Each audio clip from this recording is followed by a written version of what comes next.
Hello everybody, Trixie541 here, back at it again with episode 27 of our Minecraft Let's Play. I'm gonna be real with you guys. I went running around, looking for more skeletons. I did kill a few. I went back home, got some cooked cod. Not a whole lot from there has happened. I was unable to get a single wither skull on my own, so I've kind of just been running around waiting for more to spawn. The thing is, because of where this nether fortress is, a lot of piglins and hoglins and stuff are also spawning, so that is kind of taking up the slots that would have normally been solely for the wither skeletons.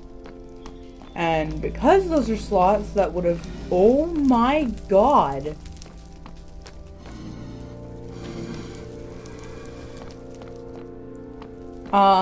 because those are slots that normally would have been for the wither skeletons, obviously, there ain't a whole heckin' lot that spawn around here. As you can see, the blazes are also causing a little bit of an issue, but we need blaze rods later on anyway for when we want to fight the dragon. So those aren't as much of a concern. Nice. Burning now. Lovely. Oh goodness. Alright, considering the gold on the ground, I'm thinking a zombie pigman died. So that's fantastic. But there we go. There we go. Why can't I... Ah. My inventory is literally chock full of stuff. This is bad. This is bad. Alright. We've got a little bit more room now. Let's see if we've actually picked up the wither skeleton head. If we end up getting any today, that is. So we'll just keep wandering around and we'll try to find one, no big deal. But yeah. There's one. Look at that, you guys. We got ourselves a skeleton.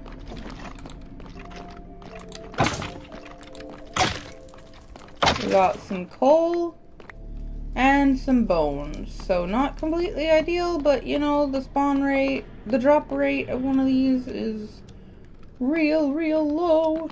So we're just gonna keep on going and look for them. But yeah, this episode's probably just gonna be me running around trying to get wither skulls with you guys, because I've been trying for the past day and a little bit, and guess who hasn't found a single wither skull?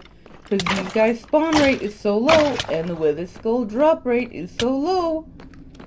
But yeah, besides being on Minecraft and doing my own thing, trying to get us these skulls so we can defeat the wither, I've also actually been working a lot on my homebrew campaign for my players when we get around to doing it. And it's my turn. What is... Oh, hello. Hello. Hello. Okay, not really sure where they came from. Oh. What a great start to things, hey? Alright, well, I'll go throw away some resources and we'll just teleport back, because... quite frankly, it's a walk, and I don't feel like it, so... Oh, I don't have any more diamonds. Well, coal is a hot commodity, so I'll throw out the coal. Gold is also a hot commodity now, so I'm gonna throw out all my gold. And I'll throw out my emeralds. Bam. Bam. Thank you, ma'am. And now we'll just grab some food. Actually, I think I had some more cooking in these furnaces.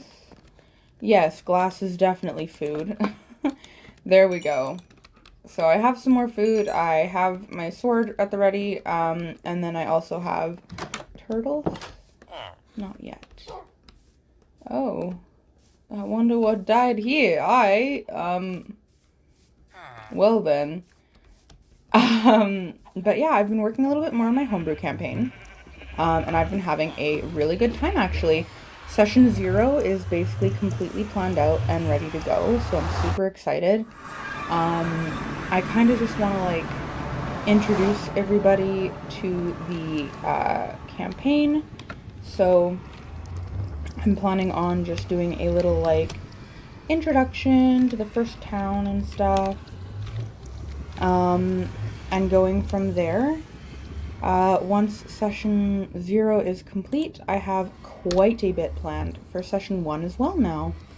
So I'm pretty happy about that. You know what I'm saying? You know what I mean? Oh.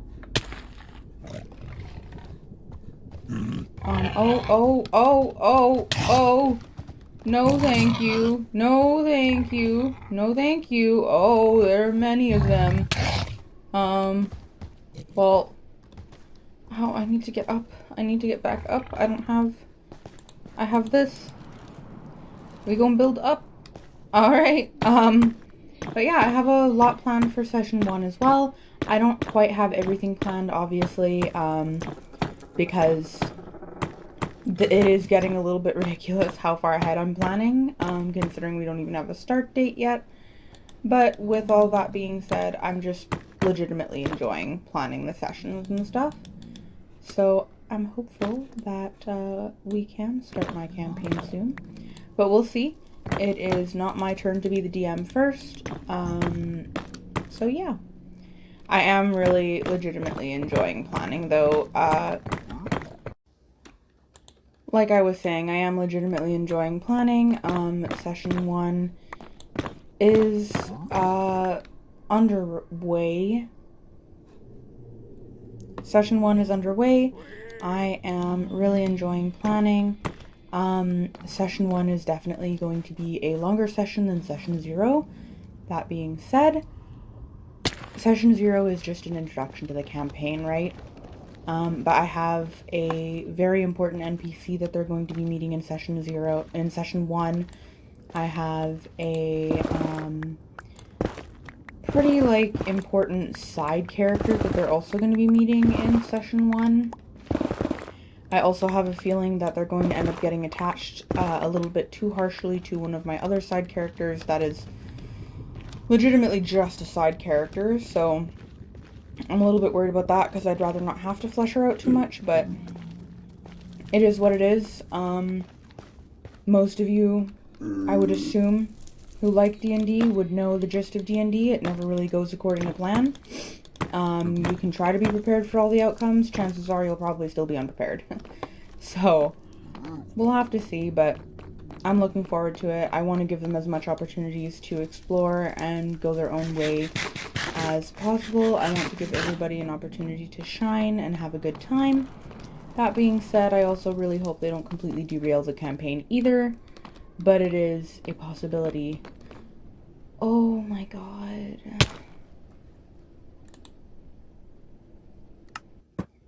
It is a possibility that I have to be ready for. I'm really frustrated with this whole wither situation, you guys. I've been trying to get a wither skull for quite a few days now. I'm level 9. I do have some armor. I think I might just enchant things for now, see how that goes. Maybe trade around with the villagers some more. I don't know. I'm just gonna take a little bit of a break for now from fighting in the nether. I thought the whole episode was gonna be me running around the nether. I got tired of it real quick. Fire protection, that's it. Alright, we've got crappy enchants because I'm too low leveled. Great. Let's see if we can trade some stuff then. Make things a little bit easier on my part for me. Can I put any of this away? Does any of this fit in my chests? Some of it does. Right. Ores and monster drops. That's technically a tool. Stone axe is technically a tool. And that should be enough room for me to grab some more glass. We will make some potion bottles to trade with our cleric. And then if we're lucky, our little guys, our little, turtles will hatch today. There we go. Turtle is the word I was looking for. But yeah. I am really excited to take on these bosses with you guys, but damn, these resources are hard to come by. Yeah. What are some things you guys really like to do in Minecraft? Because, like, I really like to build, right? I've got the village going. I'm enjoying myself. Why no hatch? I'm really enjoying myself. I'm having a good time. I like to normally get pets, but the biomes that we've been having are really, really shitty. So, we'll have to see. Maybe I'll take you guys down to the diamond mine and we'll just mine around for a bit too. Hello! I've come to do business with you. Ah, that's okay because I'm also out of glass bottles. 14 emeralds. I don't even know why I need the emeralds at this point. Just trading with these peeps. But yeah, maybe I'll take you guys down to the diamond mine and we'll go and enjoy the diamond mine for a bit. Because we'll be close, hopefully that'll induce hatching on that part. And, you know, it could be fun. You guys will get to just see me mining around. Chances are this is going to be a pretty boring end of the week, though.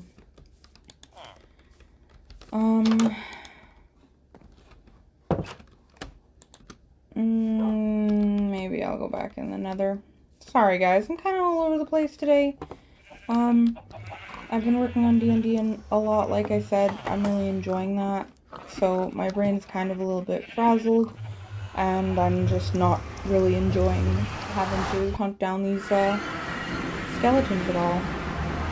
I understand what I was getting into. This is a long and tedious process. I get it. But that doesn't make it any less infuriating. So, yeah. We'll just keep going. I think it was this way. If I'm not mistaken, it was this way. Was it not this way? Oh, there it is. I was staring right at it. Gotta love, again, the glare on a big computer screen being near a window. I would move my computer screen, but I don't have my own house, and the way my bedroom is situated, this is the best possible way that we could set up my desk. So, yeah, glare it is. I would film at night more often, but I don't know. People go to bed early in my house. And I would rather not deal, if you know what I mean. But there we go. We got some noms. We actually have a lot of cooked cod. I'm surprised. But yeah, let's get her done. Keep going.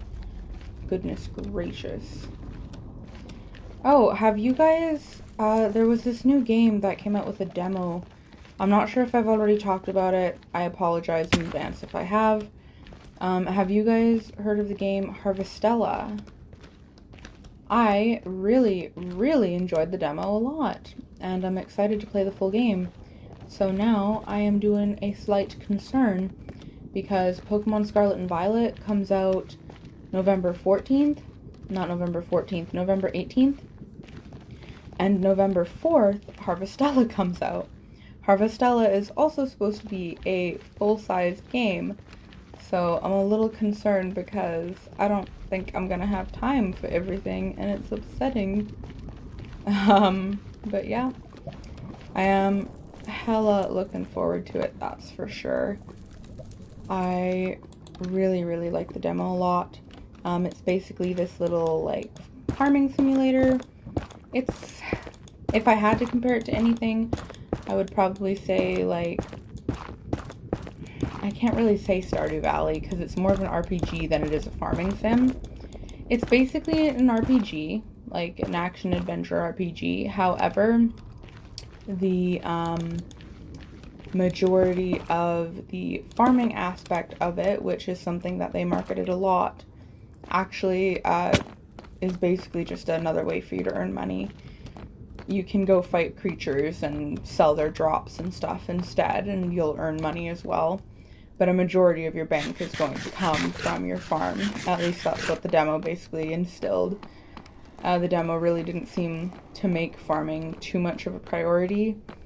As far as gameplay goes in general, though, the only, like, strife I have with it, because, come on, you've gotta criticize everything a little bit at least. The only strife that I have with Harvestella so far is the fact that the day cycle is so short. And it's not like, oh, you pass out at 2 a.m. It's, oh, the game tells you that it's getting late at 6 and then forces you to pass out at 12 in the morning.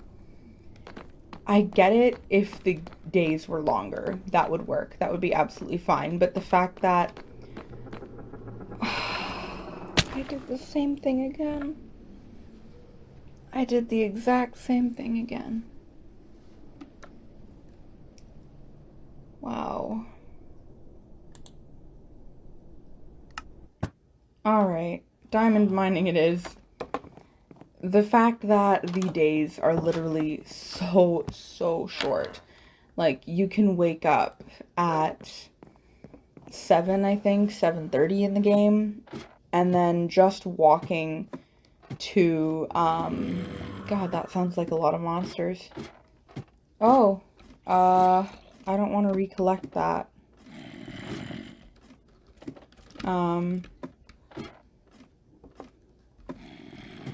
I thought this would have despawned by now. There we go. Oh. The day cycles are way too short. You will get up at around 7:30 in the morning, and then you will literally walk to where the main quest was in the storyline, and it'll already be like 9, 10, maybe even 11, I think. It was just like ridiculous how quickly the days went by in Harvestella. So I don't know if that's something that they're going to patch or fix come actual release, or if that's just how it's going to be. But it was really annoying to have to deal with in the demo, just because I knew the demo was going to end after 14 days on Harvestella, or it was going to end when I got to chapter 2 complete in the prologue. So when I literally am rushing because the days go by so quick and I'm worried about it passing that I don't actually get to enjoy the gameplay, it's a little bit upsetting, you know? Like, it's a little upsetting. So I don't know. I hope that that's something that they fix, but ultimately it is a game that I had a lot of fun with. It's not something that I would normally see myself buying, but it is something that I did enjoy, so I'm looking forward to it, and it is something that I'm going to buy.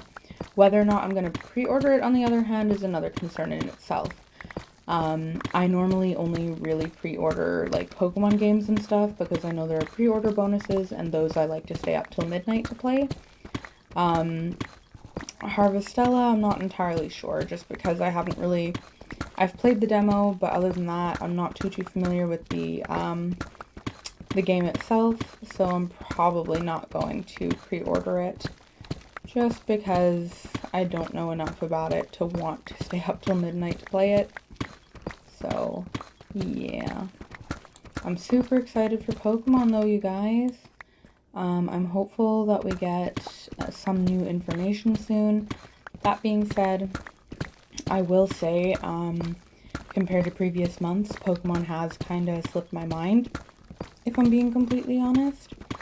It's just, after that 2-month gap, I really am not as hyped for it as I originally was. Not 2-month gap, month gap. We had a month with absolutely no information, and the first little bit of information we got was relatively substantial in a sense, but in relation to everything that was going on and everything that we were expecting, the information that we've gotten for this game is just, I don't know. It's alright, I guess, but I feel like we could have gotten more, you know? And that's upsetting to me. So I really hope that they either release more information to us or something. Like, I'd like to know a little bit more about this game before going in. I will say I'm very excited for my team so far. I think it's looking pretty good. I've got Fuecoco, Smoliv, and I don't know how to pronounce the new one's names. The ghost sword guy. I'm going to use him too, and I'm going to name them Blaze, Crumb, and Ronan respectfully. So I guess we'll have to see how hard each one of them is to obtain. I know that the sword guy doesn't evolve into anything because that is the final evolution. Smoliv, I'm not sure if I'm going to evolve. I've heard that it turns into a Waifumon and that it also grows into an olive tree, basically. That could be good, but considering all the other small grass ladies that have grown into waifus, I'm really not... I don't know, their final evos are alright, but it's not something that I can see myself utilizing. It all depends on the design. So yeah, I guess we will have to see if she ends up evolving into something that I actually use. I will say, out of all of the waifus, my least favorite, not the worst design, but my least favorite is probably, I think it's called Serena or something? Probably not. That's probably just the name of one, now that I think about it. Bound Sweet's final evo. I think the evolutionary line in general is very cool looking, and they did a fantastic job on design, but it's just not something that I could see myself using. Case in point, when I did end up booting up Sword and Shield, I did use a Bound Sweet on my team. I absolutely adored Bound Sweet, but I never evolved her at all, and unfortunately at endgame, she was just death fodder, so it is what it is. That's the one thing that I really hate about baby Pokemon. No matter the level, they stay as really crappy stats. That's something like that I hope they keep from Legends Arceus, but they probably won't. Grit Dust and Gravel and all that, I actually really like that for stat training. As opposed to, like, I guess Eevee and Ivy breeding and all that jazz. Just because I could see how I was influencing the Pokemon rather than, oh, I'm just leveling them up because I bred them in a specific way. I don't know how any of that works, so please don't judge me too harshly. I just really liked the aspect that I could basically make a level 100 regular Pokemon have the stats of a legendary. It was super fun and super nice, and my baby Pokemon towards the end of Legends Arceus that I didn't want to evolve ended up actually being able to do some decent damage. Their defense was still really bad, so that didn't last too long, but they were able to do some damage. It was nice. So I hope they keep not necessarily Grit Dust and Grit Gravel and all that, but it would be nice to see a mechanic like that just to boost stats past level 100. That being said, I've heard that, like Sword and Shield, Scarlet and Violet is most likely going to have DLC and DLC exclusive stuff. With Scarlet and Violet, because of the type of game it is, I can see myself investing in DLC for it. I've been told that the story is most likely going to be very intense compared to what we're used to with Game Freak. It's not going to be something that they usually do. It's going to be quote-unquote surprising, unexpected. So we'll have to see what that actually entails. But I'm looking forward to it because the story in Sword and Shield sucked. Like, it sucked. I'm sorry, I don't know, maybe if you're young, you'll like the game because it's mostly all about battling and blah blah blah blah, but as someone who plays Pokemon games for the story, you guys already know I've said this multiple times. The story for Sword and Shield sucked. They treated you like an absolute child. They told you, no, we understand that you're strong and that you could be the next champion, but you need to stay out of this because it's adult business. I hate when video games railroad you like that. Like, I understand it's part of the story and it needs to be what it needs to be, but don't do that, you know? Don't do that. Let my character show them up. Let my character show them wrong, because it doesn't make sense for them to be treating me like a child one minute, and then the next I'm catching the Pokemon that the champion couldn't catch, and I'm defeating the champion, and I'm doing all this stuff that the adults can't do. It's like, ugh, it's just so disappointing. I really, really hated that aspect of Sword and Shield so much, so I think that's why I liked Sun and Moon so much, because despite the fact that you were a kid, and despite the fact that Lily was the main character of the stories, you still, like, there were so many dark themes. It was just fantastic. So I really hope that Scarlet and Violet continues with that, and based on the leaker community, I haven't spoiled, like, ridiculous story stuff for myself, but based on the leaker community, it is going to be quite an intense story, or at least unexpected compared to what we're used to, and I'm really looking forward to that. I'm curious to see how auto battling works. I really like the idea of Pokemon following you. I really think Game Freak needs to heavily work on the following feature though. Like, I don't know if the following Pokemon are going to be as slow as they were shown in the trailers, but I thought that was ridiculously sad.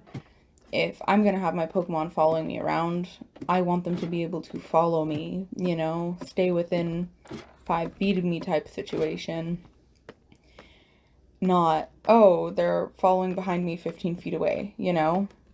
Oh, I went up to get torches. Ay.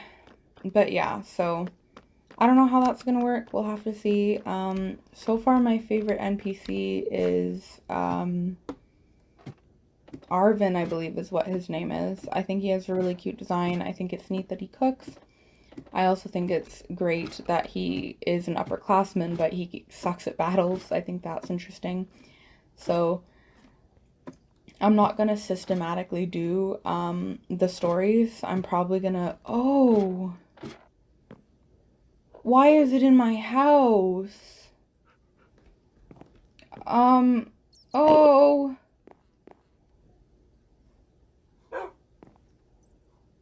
You know what? Please don't take anything, but you're free to stay. I don't have... Right, I threw away all my coal. Oh no, I have more coal.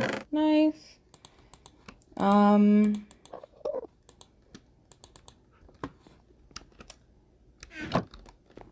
it's still here. What the heck?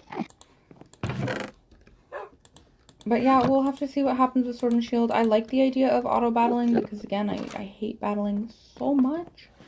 But we'll have to see how it ends up going. I also don't like the idea. I like the idea, but I also don't like the idea because if my Pokemon goes and decides to pick a fight with something that's stronger than it, you know, what's going to happen, right? But I guess we'll just have to see. I'm very excited to ride around on, I think Miraidon is how you pronounce it. I'm really looking forward to that. I'm curious to see what the story is going to be with the legendaries because, like I said, I'm not going to, like, steamroll the stories. I'm not going to, oh, I'm doing the treasure hunt story now. Complete. Oh, I'm doing the champion story now. Complete. Oh, I'm doing the evil team story now. Complete. I'm gonna try to do a little bit of each as I go, just because I think that'll be overall a more fulfilling story, and it's closer to what I regularly expect from Pokemon. I also think it's really funny that they're kind of doing all this stuff with the whole marketing towards 3 separate stories, when in actuality it kind of is just one story. Like, previous games didn't necessarily have 3 separate stories, but think about it. Until Sword and Shield, you had the goal of being the champion, but you also always overthrew an evil organization.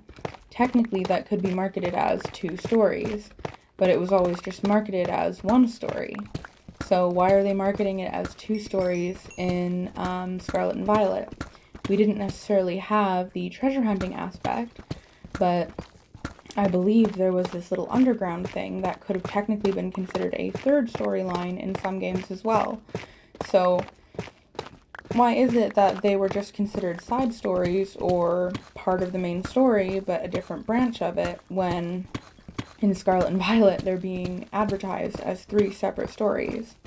So I'm going to try to do them all together, just to mishmash, you know? Like, I beat the first gym, I go see what's up with the evil team, and then I help Arven, or I help Arven out, and then decide, that was pretty cool. I'm gonna see if I can take on the first gym now, since I defeated that huge Titan Pokemon. I'm feeling stronger, I'm feeling a little bit more confident, but oh no, on my way to the gym, I'm gonna quickly go over here to inspect this weird thing and get caught up with the evil team, and then I'm finally gonna defeat the first gym. Oh my goodness, you know, I'm gonna try to integrate it that way. I just think it'll be more fun for me that way, and we'll go from there. I'm really curious about the new Pokemon. I know I keep going on about it and on and about it and on about it, but they have barely released any information to us at all with regards to the new Pokemon. Like, we've gotten a few, but I think in total there's only, what, 15 new ones that they've showed off so far? In comparison with the 120 some that are supposedly going to be in the game that are new. So, I don't know, man. I really like to plan my team, and I also like to know the new Pokemon when I go into the game. Finding them on my own, I guess, is exciting, but it's just not the way I like to play. And preferably, I like to read up on them beforehand, because it allows me to get to know the Pokemon a little bit better, you know? It helps me memorize their names and stuff. So, we'll have to see what ends up happening, what actually ends up getting released. It's all a matter of we'll have to see, but I'm really excited for the game. That being said, my hype is definitely not as strong as it used to be before they ended up taking that month-long gap. And that's not to say that that month-long gap didn't work for some people and didn't work for their marketing. It's the Pokemon Company. I'm sure that month-long gap worked a lot to increase hype with a lot of people. But for me, it was kind of like a slap in the face. Like, are you serious? I understand wanting to save stuff and content, but they're not releasing trailers every 2 weeks now that we're getting closer. They are still withholding a bunch of information from us. And I don't know, you know, it's just disappointing. I expected more news from the Pokemon Company, especially considering what they did for Sun and Moon. I really enjoyed the Sun and Moon hype train. Getting a trailer almost every 2 weeks was amazing. That being said, I know they got a lot of backlash for that, so I understand why they're not doing it anymore. I just think it's not, I don't know. It was different, and it was fun, and it was exciting, and I liked it, but a lot of people hated it because they didn't want to be spoiled. That being said, if you don't want to be spoiled, don't watch the trailer. So don't hold out, because some people are going to be pissy that they're getting spoiled for it, you know? They don't have to watch the video, but it is what it is. With all that being said, I've got 12 diamonds in my hand now, and I did put some in the chest, so, you know, we may not have gotten a Wither Skull, but overall, I think this episode went pretty well. We expanded our mine a little bit. I've got all this stuff all over the floor. An Enderman is living in our house now, so that's cool. But yeah, I think this is just where we're going to leave it off for the week. It's been kind of an off episode. It's been an off week, if I'm being completely honest. So hopefully next week things will perk up and they'll get back to more or less what we're used to. But I'm going to take a break for the weekend and we'll see what happens. Get back to Wither Skull hunting next week and hopefully hatching Steve. I had a great time hanging out with you guys and just talking and blowing off some steam. I hope you guys also had a good time just, you know, chilling out with me on a Friday. You guys have yourselves a lovely weekend. Bye-bye.